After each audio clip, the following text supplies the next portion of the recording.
So welcome back sa aking channel, Mikong Moto Farm.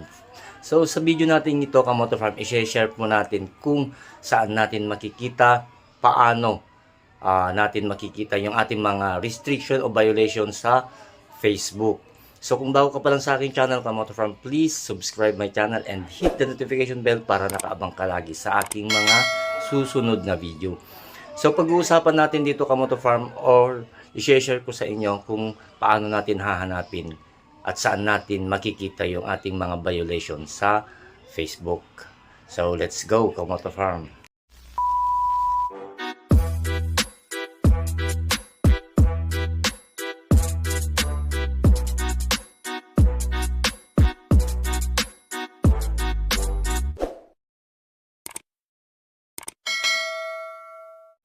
So, syempre, unang-una sa lahat, puntahan po natin yung ating Facebook apps.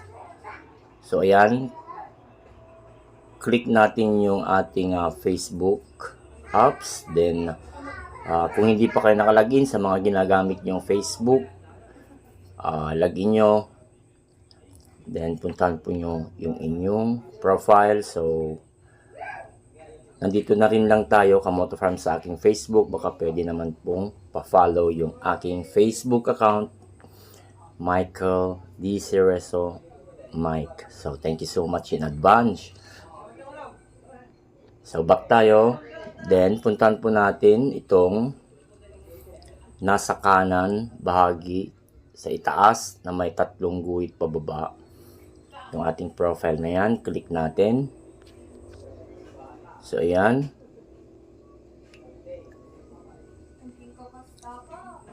Then, click po natin yung help and support.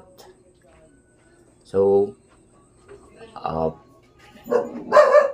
magpapakita na po yung sa help and support.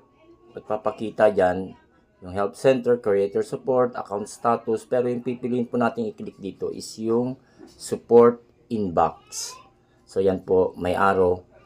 Yan po yung ating pipindutin o i-click po natin.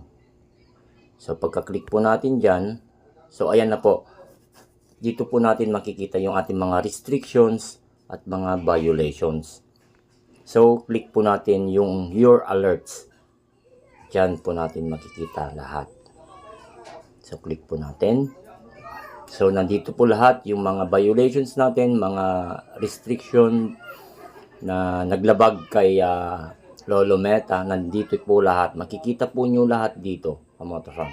So, sa akin, Kamoto Farm, itong mga natirang video na to, tinira ko na lang dahil naayos ko na kanina. Tinira ko po ito dahil alam ko yung mga video ito ay sa akin. At ako yung original ng video na ito. At sa pagpipilian po nyo dito, halimbawa, i-click po natin yan. So, hindi na magpapakita you accepted the video changes.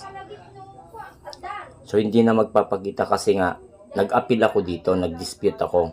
So, yung pagpipilian po natin doon is, kung papayag ka ba na hati kayo sa earnings o sa revenue ng may-ari ng music na yon. Or tapos yung pangalawa is magdi-dispute ka or ipaglalaban mo yung karapatan mo kung talagang sayo nga yung video na yon. Then pangatlo, delete. So tatlo lang po yung pagpipilian natin doon. Kung alam mo sa sarili mo na hindi sayo yung video na yon, much better, Kamoto Farm, na i-delete mo na lang. So kung alam mo naman na ikaw ang original ng video na yon, ipaglaban mo.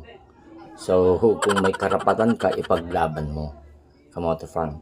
Then, sa mga ibang videos mo na na-copyright dahil sa music at hinihingan ka na maghati kayo ng revenue, then, ikaw na po yung bahalang mag-isip. So, yun lang, Kamoto Farm. So, ulitin natin sa mga hindi pa po siguro naka-intindi, no? Baka hindi po nyo nasundan mabuti.